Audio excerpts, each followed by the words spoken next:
Hello, everyone. This is Michelle, and I am your host for Together We Are One. Together We Are One is a woman's talk show. And this month of February, we're going to be speaking about love. But before we get started, I'd like to introduce to you. Hi, I'm Maritza Rosa. I'm Brenda. I'm Essie. And together we are We are one. one.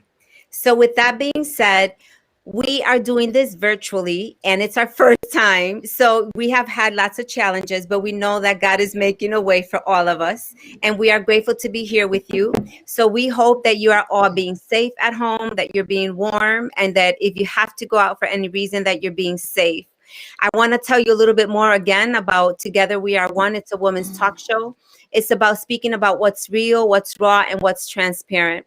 It's all about coming together in the body and just being united, being together, being a blessing to one another. It's about coming and educating you, encouraging you, empowering you, and equipping you through our testimonies, as well as through information that we give you through different links on our Facebook page. We are in the works of our website being built, so we are excited about that.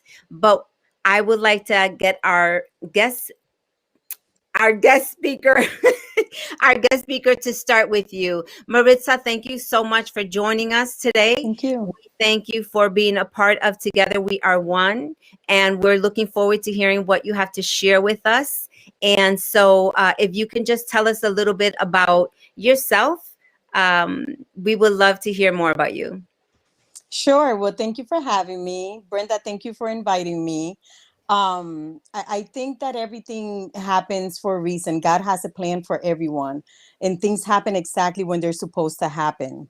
And I say that because I've been dealing with a lot of things that include love in it this month, which I found ironic because it is it's Valentine's month, the month of love, and I was like, why? This has never happened before.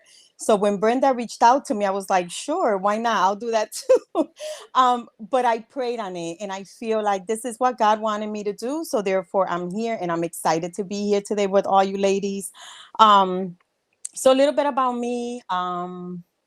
There's not a lot to say about me except that I am a mother of 2 adult children. I have a granddaughter. My career has been around human service. I've worked in different aspects of the community, with substance abuse programs, with domestic violence, with homelessness.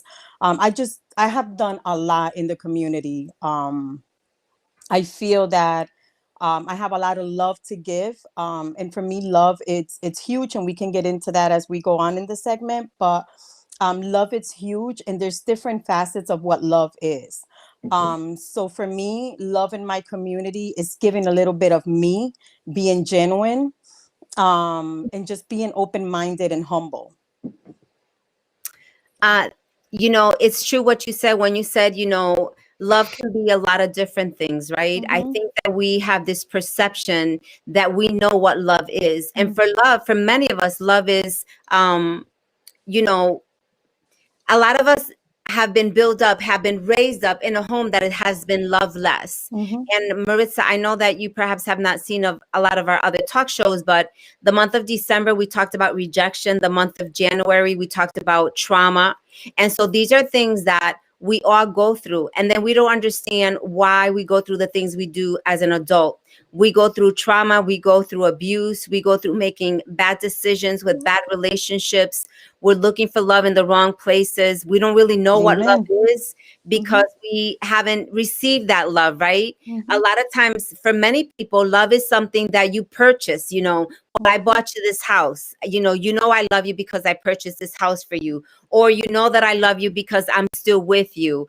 That's not really love, right? So a lot of times people feel love less because they were not raised with both of their parents. Did my parents leave because they didn't love me? Or, did I do something to deserve this? People have a different perception of what love should really be without really knowing what love really is, if that makes any sense. Does that make any sense? Absolutely. And I did watch the segment from last month. And I can say I can relate to all of those things, you know, the trauma, the not feeling loved when I wanted that love. And I'm not just referring to love in a relationship. I'm talking about exactly what you said, love, being loved as a child. I lost my mom when I was 9 years old. So I craved love. I craved motherly love. And when I came to live here, because I lived in Puerto Rico when I lost my mom, when I came to live in Connecticut with my dad and my stepmom, that's all that I wanted. I wanted Right. love. I wanted to know what it felt like to have another woman take on that role, you know, and not to say anything bad about my parents, because I love them dearly, but it took a lot. You know, we had to learn, you know, it was something new. Here comes this child from my father's previous, and it's like, okay, now I have this little girl in my house, the only girl, without a mom. She's got her own trauma. How do I deal with her? You know, so it was very difficult. And I remember as a kid trying to do everything in my power to get her to love me like I was hers, like I was her daughter. And I never understood why. Why isn't she loving me? I'm a good kid, you know, I do things right, you know, I'm sorry that my mom died. That wasn't my fault. Right. Why isn't she loving me the way I want her to love me? And it took many, many years. It took for me to become an adult, for me to come into Christ, for me to understand why it was so difficult. You know, and her and I had a conversation and she apologized. And I told her, I totally understand. I have no remorse. I love my stepmom. But it took a lot for me to understand why it was so difficult. And it had nothing to do with me as a person or with her. It was just an adjustment that people are just not ready for. You know, you just don't take somebody's children and say, oh, these are like mine right off the bat. Everything takes time. Mhm. So for me, love, seeking love was a priority. And I made many horrible decisions in my life because I was looking for love, you know, Mhm. in relationships and whatever else I did in my life. A lot of things that I did was just based on, oh my God, you know, I think this person loves me.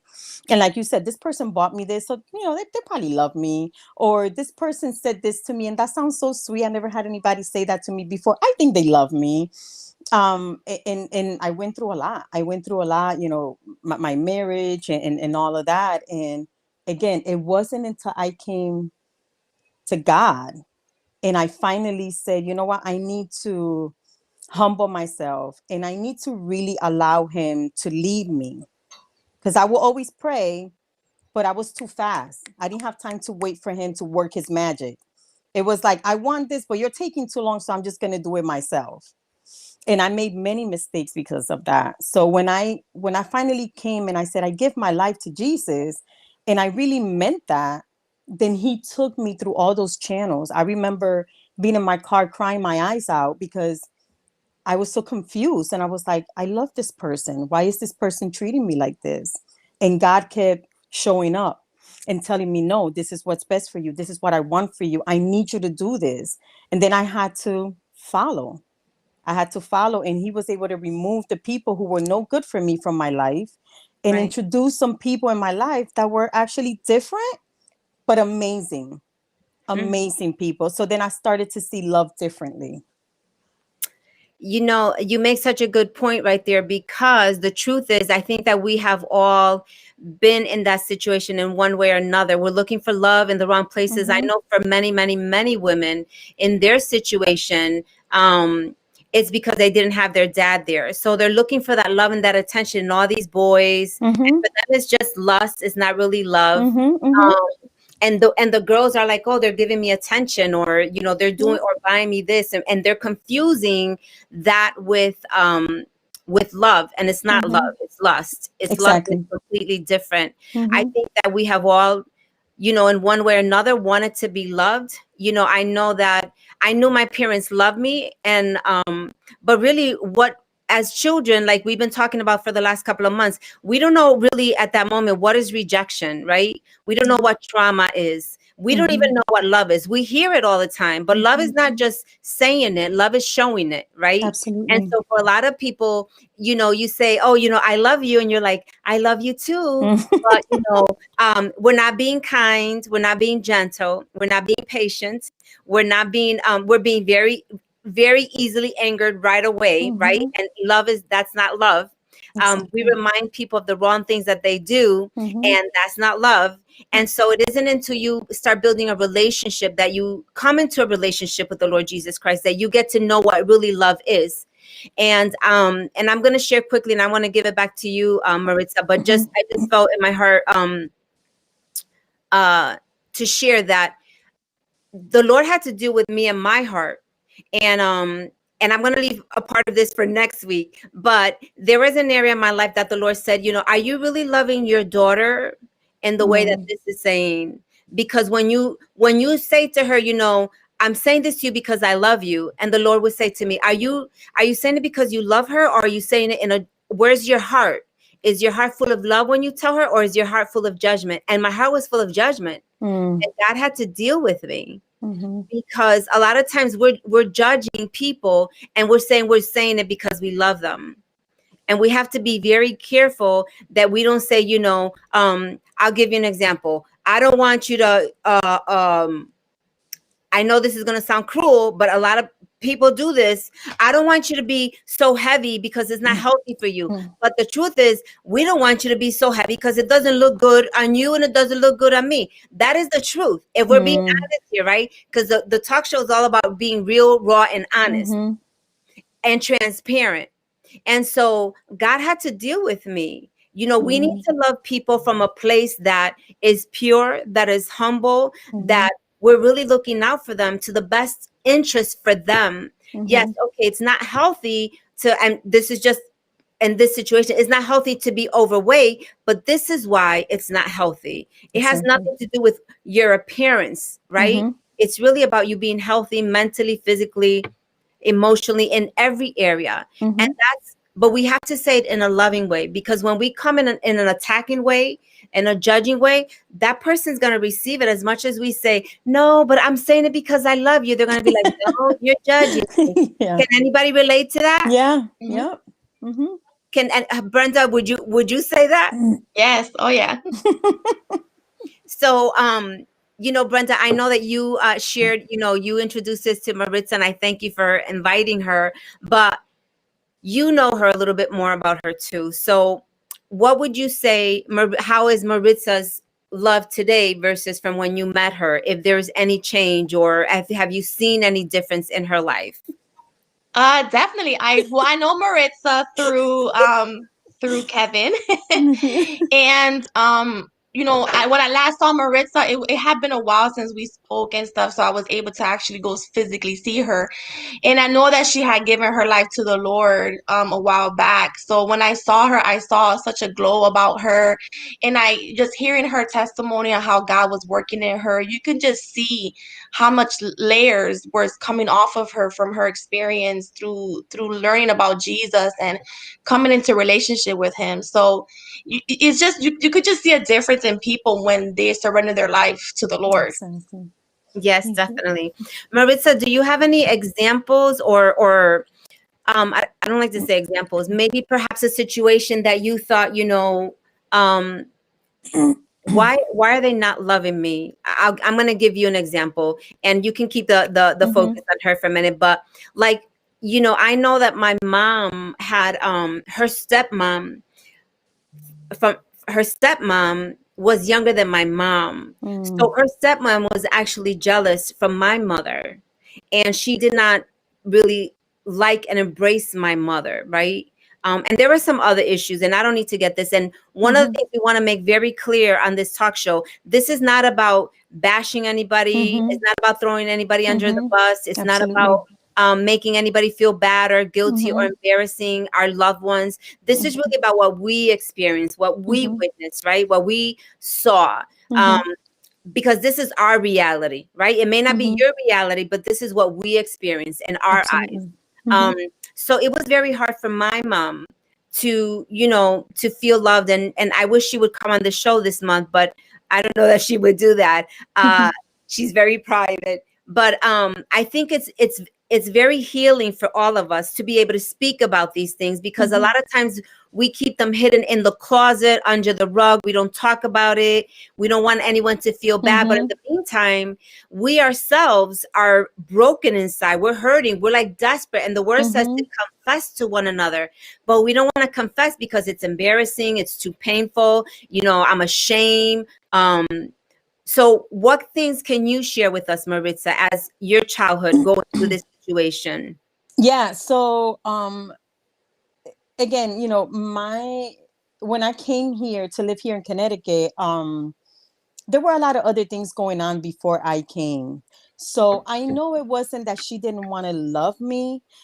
And at that point, I didn't understand. At that point, I was like, it's about me, poor me. Look what I'm going through as a kid. Like, why am I not getting this love? And my mom was the type of person that, she showed her love in different ways. My mom was not perfect, by all means. And my mom could have made different choices. But overall, I knew that she loved me. There was a time in my life where I questioned her love for me, only because I was molested by my stepfather, and my mom loved him so much that there was a time that she asked me if it would be okay for him to come back to the home. And here I am, this kid that probably weighed 90 pounds wet, afraid of this six whatever he was at that time. But I loved her so much that if I saw a tear coming down her eyes, it will break me. I remember that like it was yesterday. I remember the feeling of seeing her sad and how sad it will make me. So I was like, I guess. um and she promised me he will never be around you alone, and this and that and the third. And I was scared. I was terrified. Like, I remember that. But then, later on, not that long after she passed, and that was a part of me that only certain people in my family knew. My parents here didn't know. And I was kind of ashamed, and I will question, why me? Why did he do that to me? I loved him like a dad. I called him dad. We were close. Like, why would he do that to me? Like, why me? I have a sister, his child. And again, I didn't know. So I'll be like, why me? Why not her too? Why not somebody else? So anyways, I come here with all this trauma of losing my mom, being molested, and nobody really knows about my trauma except the fact that I lost my mom. And growing up, it wasn't easy. And I'm not saying on my parents' part, it wasn't easy for me to deal with everything on my own. There was no counseling. Nobody was offering you counseling, therapy, none of that. You had to deal with it.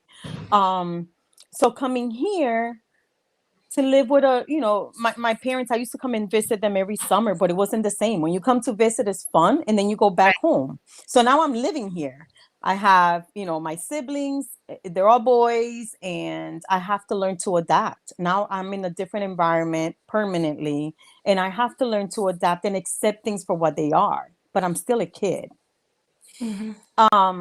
So again, they didn't know, and I would question it, like, why is she like this? Why doesn't she love me? I never forget, she had a birthday, and I learned to cook very, very, very young. They taught me how to cook as soon as I came here. I used to cook. I was like 11 years old. I was cooking for everyone. And this particular day, she was at work. I was home taking care of the boys, and I decided to bake her a cake. And I baked this cake, and I got these candles, and I can close my eyes and see the cake with the candles. They were the long, skinny candles that if she didn't hurry up and blow them, they'll be all over the cake. But I baked this cake, and I was like, this is it. And I remember I've always worked. So I bought her a little piece of jewelry, and she came, and it was like the driest thank you. And I was like, that didn't do it. I remember one time I tried to call her mom, which it's a very difficult word for me to use on anybody else. And I tried because I said, maybe that would soften the heart. And it didn't feel right for me, and it definitely didn't feel right for her. Not that she said anything negative, but I can see the reaction, like, you call me mom. Mm. So again, I dealt with it, grew up. I've always worked. My father did instill some amazing things in me. And one of the things that he always said to me was, if you want something, you have to work for it. You have to work for it.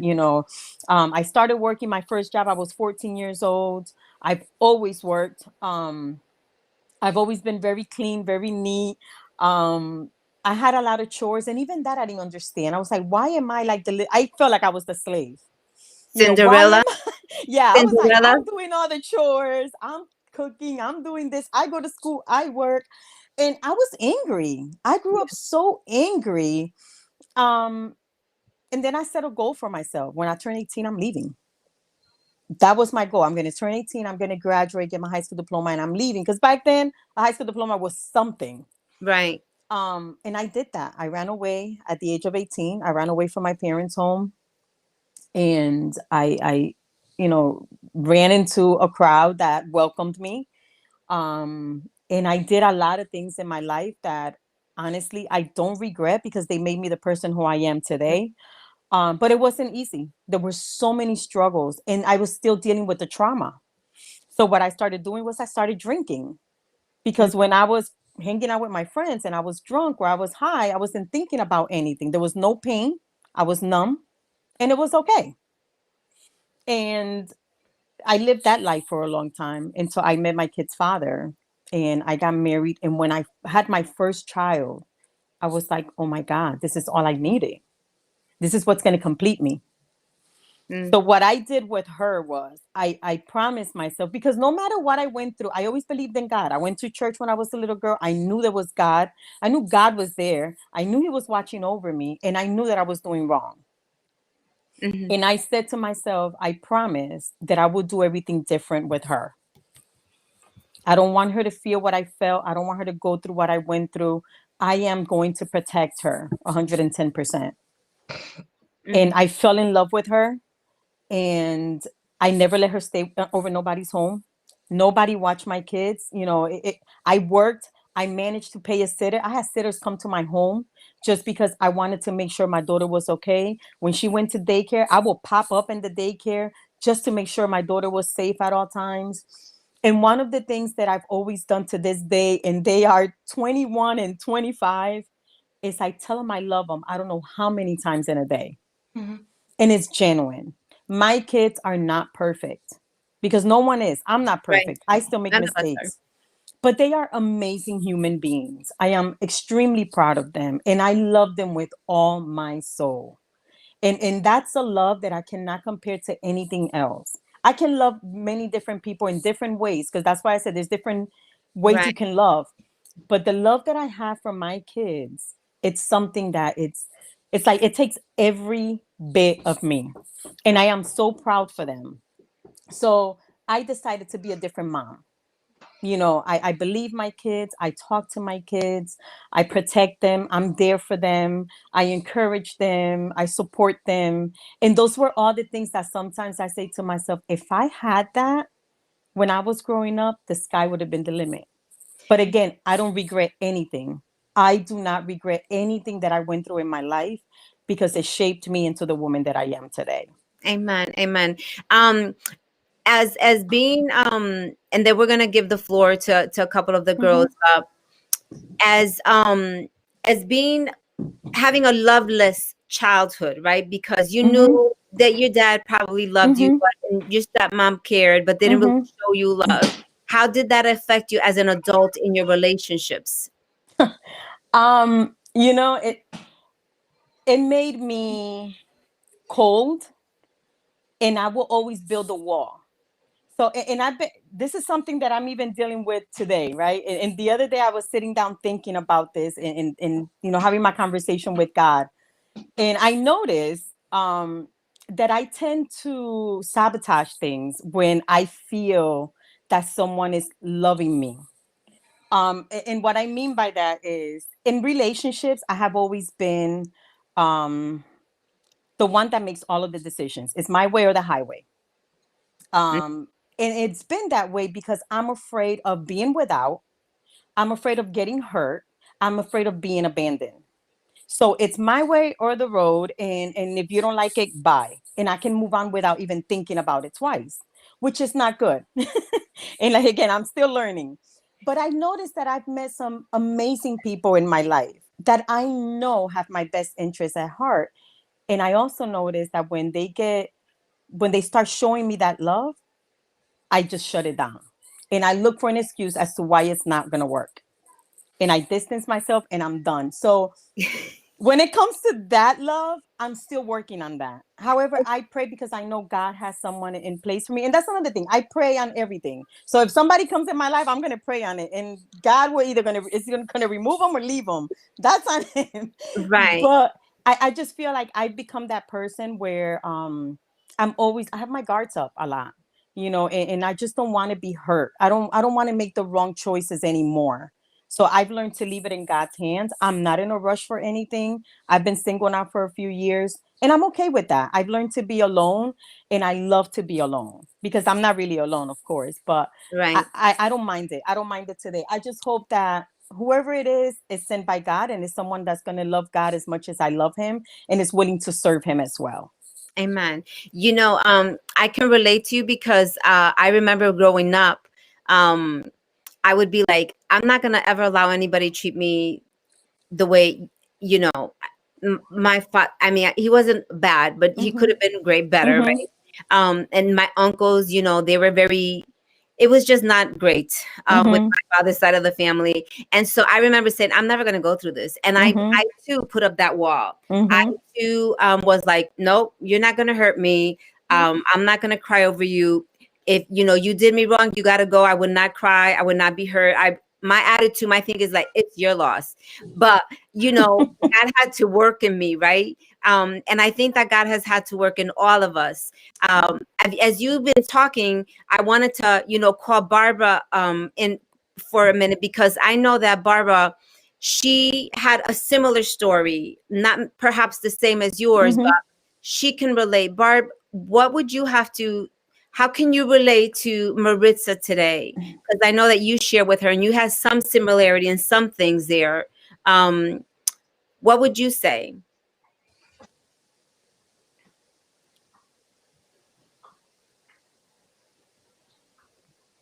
Can you hear us, Barbara? I think she froze.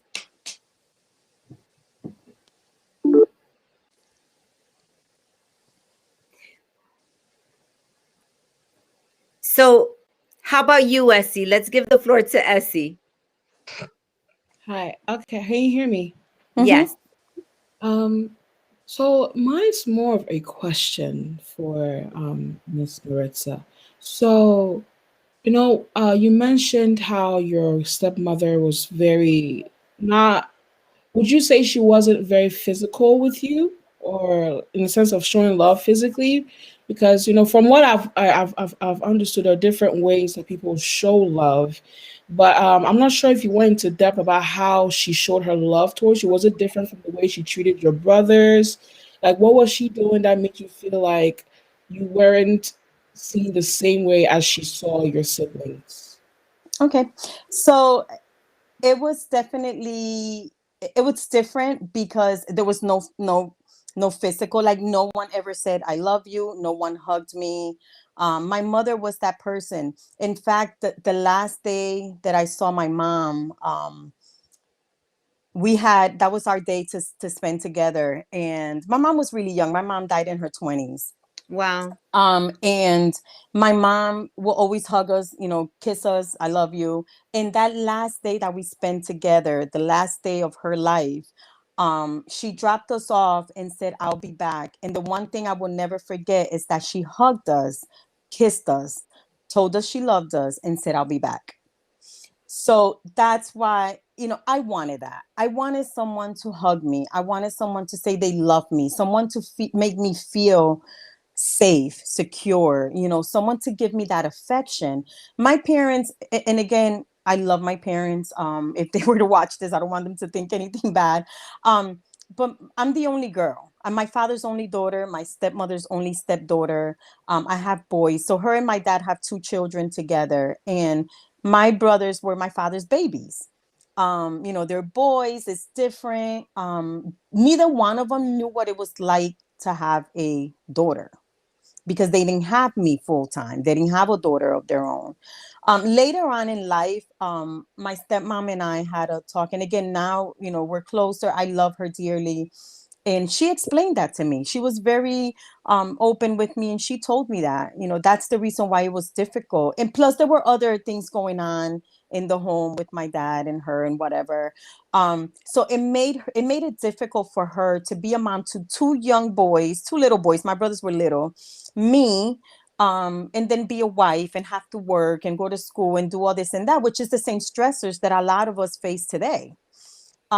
So for her, it was difficult. It was really difficult. And again, I don't judge her. I don't blame her. And today I understand it. But back then it was difficult because I'm a little girl. I just want somebody to tell me they love me. My dad is from the old generation, and my father's not very affectionate. Does he love me? Absolutely. My father loves me, but the way he shows love is different. And I know that. And I've learned to accept that. And it's okay today. But back then, I wanted him to hug me too and tell me he loved me. You So know, that's what I missed. you know, I think that we can all relate to that with our parents. You know, we know that it's funny how we spoke, because we have women from every ethnicity, every background, every culture, young, older. And that's the beautiful thing about what the Lord is doing with Together We Are One. And the way our fathers, mainly our fathers, the way they express their love is, you know, I provide a roof over your head, food on your table, clothing on your back. That's how I show you I love you. I don't need to tell you. You just know. I remember at the beginning of a relationship, I had mentioned it to my husband. He goes, well, of course I love you. I'm still with you. And like, I just wanted to this was at the very beginning of our walk, because I was like, do you even love me? Because you hear the way you're talking to me. And he's like, well, of course I love you, you know. And I was like, that's not love, you know, but I think that it's also how we're brought up. Barbara, can you hear us now, and can you share? Yes. Okay. I know that you have some similarities, so I just wanted to give you a minute, and then I want to give Brenda a few minutes too. So, Maritza, really, wow, we have a lot in common. I had the same situation where I dealt with my stepdad violating me at a young age, and for me, love was something that I had to build a wall in order for people to keep others out. I didn't feel safe. I felt like, well, I wanted to protect my mom, and because I loved her, and I felt like what you were saying, that there's shame when things like that happen, and you don't know how to process it. And that's sometimes the avenue you take, is building a wall. And I experienced a lot of just rejection in general, in terms of like my relationships with people. But I think love is something that I had to kind of understand how layered it was for me, in terms of all the layers that I had to deal with, and to kind of peel back and really understand what it was all about, in all of my experiences and my bad experiences throughout my adolescent years and my adulthood. And when I met my husband, even then, that was a difficult thing to understand, because again, for me, I felt like I built a wall, but I also was able to give love, in terms of like, I like to shower people with love. I like to give gifts. I like to express my care for people.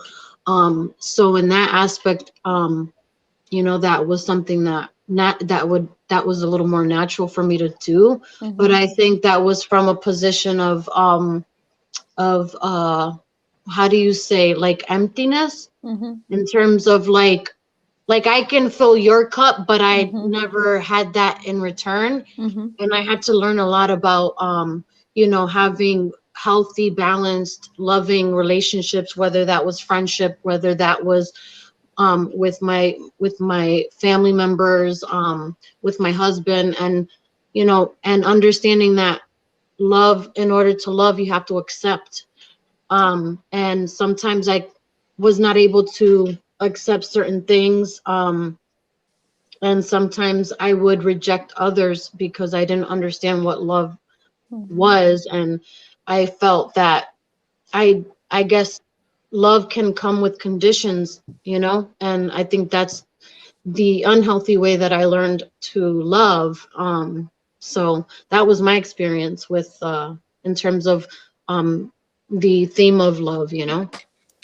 Essie, can I ask you, now that you hear the things that we've gone through, well, some of us, and you not having your dad and having that kind of love as well, now because, you're the youngest adult here, what would you say, or what would you do different, or how can you learn from all of this? What would you look for in a relationship, or how does love appeal to you now versus before, when you were perhaps wanting to have that love and maybe rush into something and it wasn't really love, it was just really attention? Do you know what I mean? Great, great.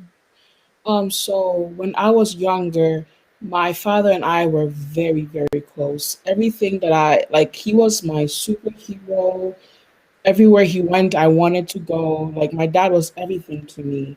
And when he left to come to the United States, and unfortunately, his addiction problems, those aspects took my dad away from me, and hence I wasn't receiving that love that I was so used to getting from him, and that also affected my way of even viewing the opposite sex in general, because I didn't have that model of what love, pure love was at Mm-hmm. home. So, in a way, I was looking for my father's love through other people, like Mm-hmm. not even just men, but it's just other people. So Mm-hmm. I found myself compromising a lot of things that I believed in just so I could be accepted by people, by other people, so I can feel their love, quote unquote love. And what I will necessarily do differently is that's a good question that I don't think I've really thought much about.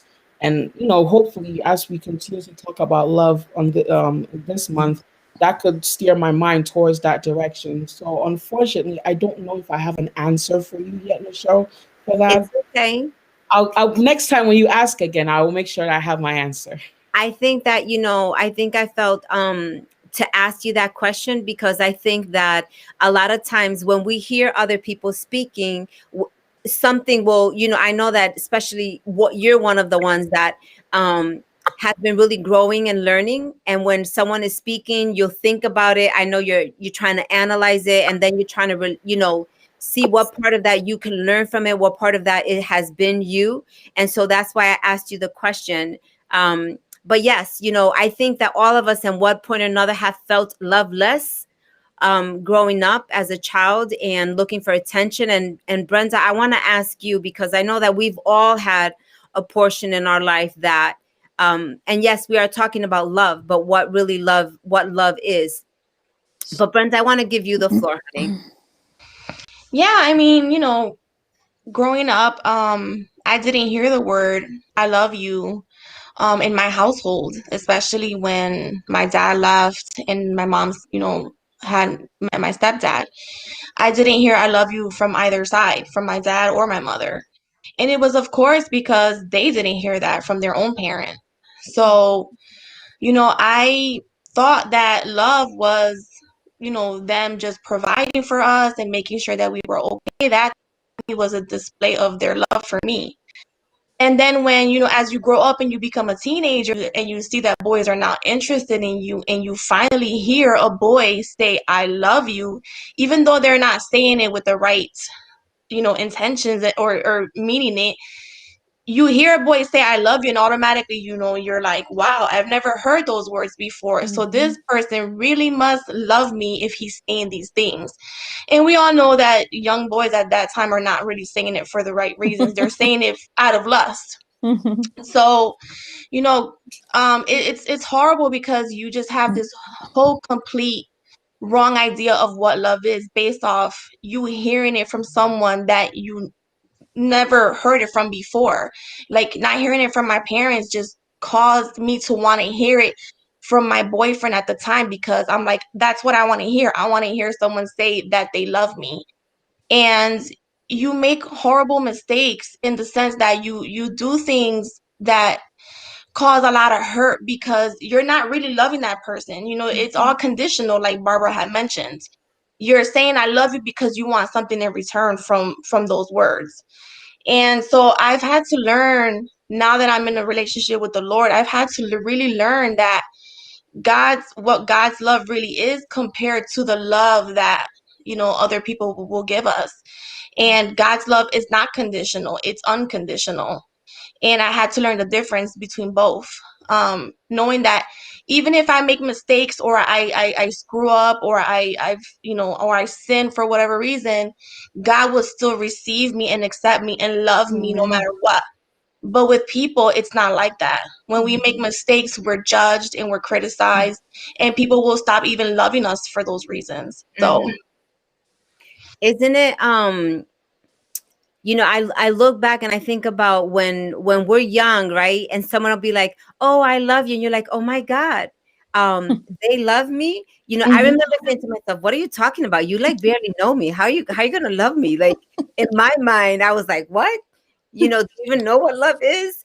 But as a mom, I think that my mom gave us unconditional love. My mom loved us above and beyond. She put her children first. She was always praying for us 24/7, like literally in the car. So I grew up to learn to do the same thing. So I'd be praying 24/7, going to the club, dancing in the club, drinking in the club. I'd be praying because that's all I saw my mom do. And whenever I would come home and say things to her, she'd be praying again, "Oh my Lord," And for me, that was a way of her showing me her love. That was one of the ways, I know that my mom didn't have her mom. Her mom died when she was young, and her father wasn't really there growing up. So she just she like wanted to overflow love for her children. And she would tell me, I always pray to God to let me help to keep me alive to see my children grow. And once we grew, she would be like, "God, let me see them graduate high school. And then, let me see them get married. And then let me see them have their children. Let me see my grandchildren grow." And that was the kind of love, because she didn't have any love growing up. And that was very difficult for her. So for me, I learned love that way. And then I learned the love from my father is, I work very hard for you. You have a roof over your head, food on your table, clothing in your back, but with both of them, there was a lot of condition, if that makes any sense. You know what I mean? Like, I love you, but blah, blah, blah, blah, blah. I love you, but, I'm going to whack you because I love you. My father was very firm and very strict. And I know he loves me, and I'm grateful to God for our relationship today. But again, he wasn't the one to say, "I love you." My mom did. And, but I know my mom may have not said it back then, or maybe she won't say it today. But I also know that her love also, she wanted for us to perhaps be or seem or like be, I don't want to say perfect because nobody is perfect, but in her eyes, we should have a certain standard to make her look good, and that we should love her in the same way. If we love her in the same way she loves us, then we would be a certain way. Does that make sense? You know what I'm saying? That we don't have to like, don't embarrass me, or don't do this, or, don't make that bad decision. So a lot of times, again, we misuse the word love, or we miscommunicate or misunderstand what love really is. And I'm really excited about next week, and I'm hoping that all of you will join us next Sunday and that you will share with everyone, because I'm really trusting and believing God that He's going to bring something really, really beautiful and special to the table.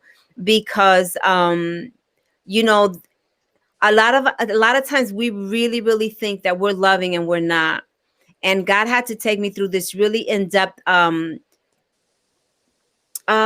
walk, if you will, that really hurt me. It really, not that it hurt me, but it put me to shame. Mm.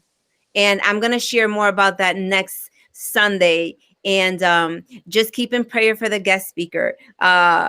So I know it's going to be special. I know it's going to bless so many people. You know, we don't want to keep going on talking about, you know, the not so good. We want to be able to share the good and the not so good. We want everyone to understand that you're not alone in whatever situation you're going through. For our viewers, you're not alone. You're not the only one that has felt loveless or not loved or abandoned or resented. You know, if you heard Maritza, she shared, you know, she felt rejected. You know, why would my mom ask me to have my stepfather home after he did what he did? And she felt rejected with her stepmom. You know, why would she not love me the way my mom loved me? Why won't she say, I love you? You know, I'm my dad's daughter. There is rejection there. There was trauma on both sides. If you think about it, she had trauma with, you know, with the situation that happened with her stepdad. She had trauma when her mom passed away. She had trauma when she came to live with her dad and stepmom. So all that trauma, again, we carry it into our adulthood, and then we're trying to do the best that we can. We can't articulate it, that it was rejection or that it was abuse or that it was trauma, because we're kids. Nobody tells us, let me explain to you, you know, when we go to kindergarten or first grade, nobody says, let me tell you what rejection is. I think that we should be building a school, right, to teach children what rejection is, what trauma is, what loveless is, what is abuse, because we're not teaching that in school. But the truth is that children need to know what is okay and what's not okay. And loving you doesn't mean that it's okay for me. If you love me, let me touch you and fill you up. No, that's not love. Or, you know, if I love you because I beat you because I love you. No, that's not love. And I think that maybe perhaps we should be opening a school as I'm talking about this, right? Because children need to hear about this. Nobody taught us about this. Nobody taught us that we were rejected, that we were shunned, that we were dismissed, that we were traumatized because of poverty, because of mental abuse, because of physical abuse, because of drinking, because of addiction. There's a lot of stuff in this that we can all learn from it. And Barbara, you know, as I'm talking about, and I know this is the Holy Spirit, because Barbara, as I'm talking about this, I'm like, Barbara, I know that you're teaching. You gotta we got to teach these things to our children. And I know if Miranda was here, she'd be like all up in this place saying, yes, let's teach this to our children. Yeah, definitely. Nobody taught us. Right.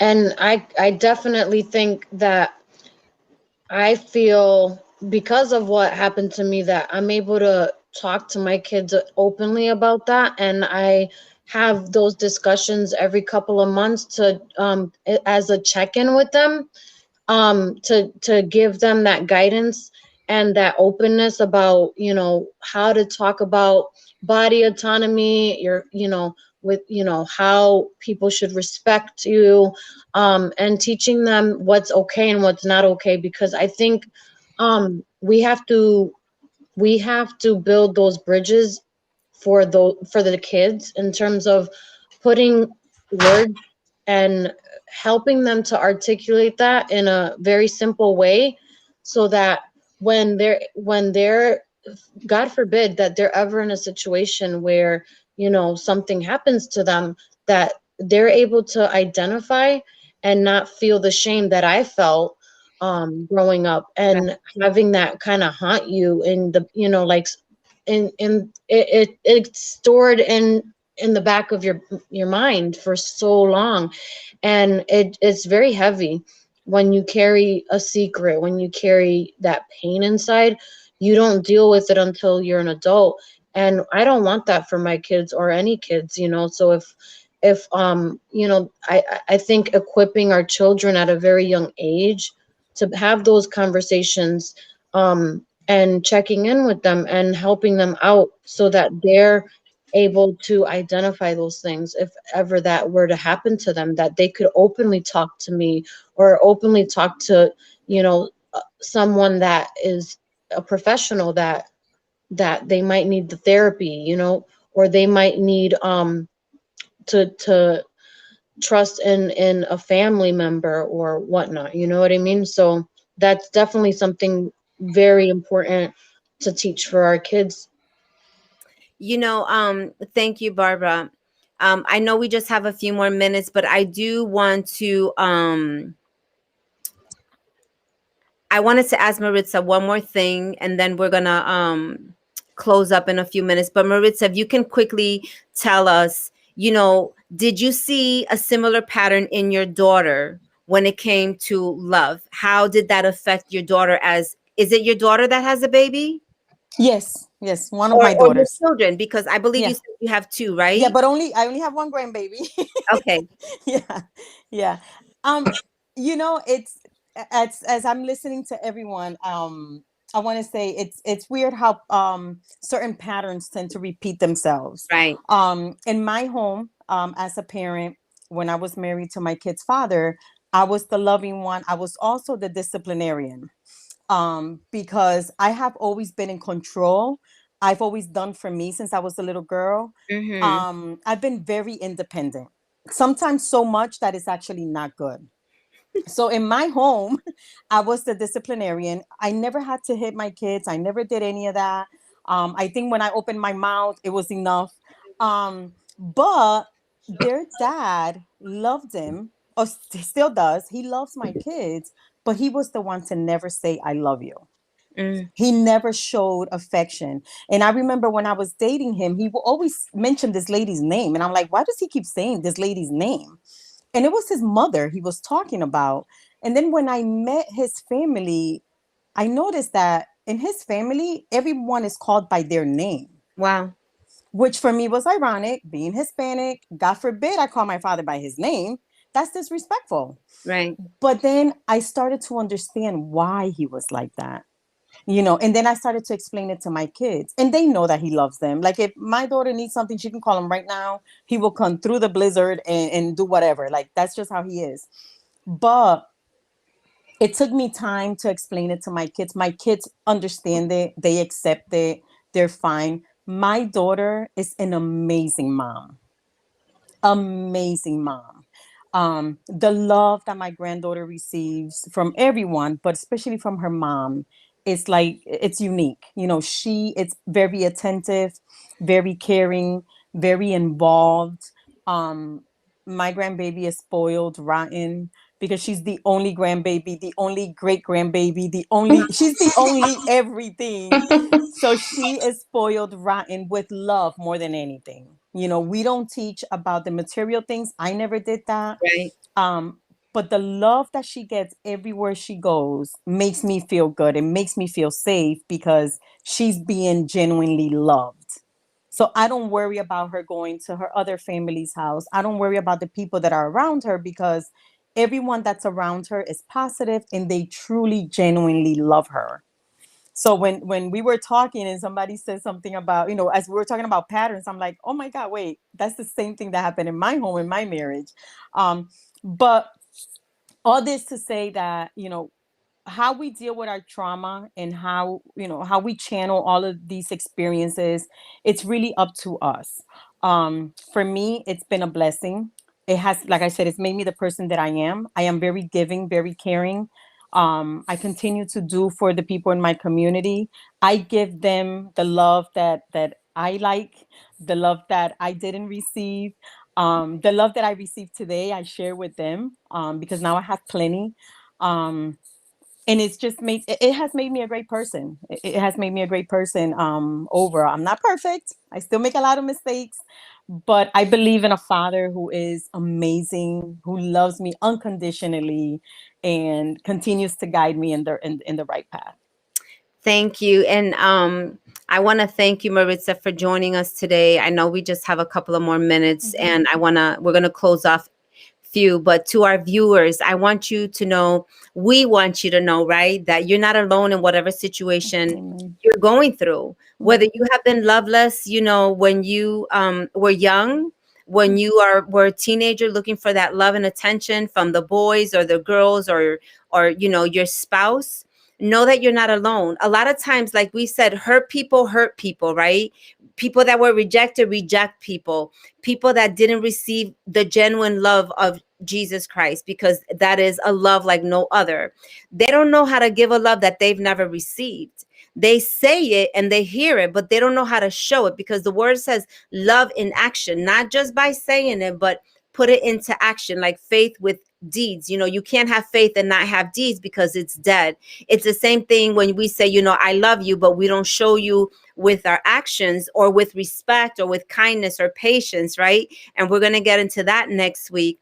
But, you're not alone. Just know that that person is not doing it because maybe they love you in the best way that they can love you, because they didn't themselves receive love, and God is still working with them. Now, love is not being abused. Love is not being beaten. Love is not putting up with domestic violence. Love is not being with someone who's always cheating on you. Please, if you are in a type of relationship like that, get some help. Go to a pastor. Go, you can inbox us. We're not doctors, but you can inbox us, and we can lead you, direct you to the right places. I put on links on Facebook. When we have our website, we're going to have a lot of resources, a lot more information. Go to a pastor, call a therapist that can help you and guide you. Do not allow anyone to abuse you and put their hands on you, because that's not love. That's not love. Please understand, love is kind, it's gentle, it's patient, it's peaceful, it's just embracing you, meeting you where you're at. We want to thank you for joining us today. Thank you for being patient with us. We hope that you enjoy today's talk show. We are excited because, for this spring, we are believing that we're going to be in a better place, and God is moving. And I want to thank our panelists. I want to thank Chrissy, who's such a blessing. Maritza, thank you so much for joining us.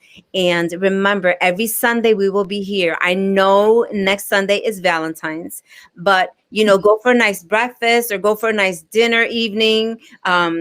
Go for a nice lunch, but make sure you're back by 3 o'clock so you can join us. I know it sounds corny, but share, invite other friends, let them know that we're going to be here, because I know that God has something really, really special next Sunday. I feel it wholeheartedly, and you're going to learn a lot from next Sunday's talk show. It's going to be a blessing.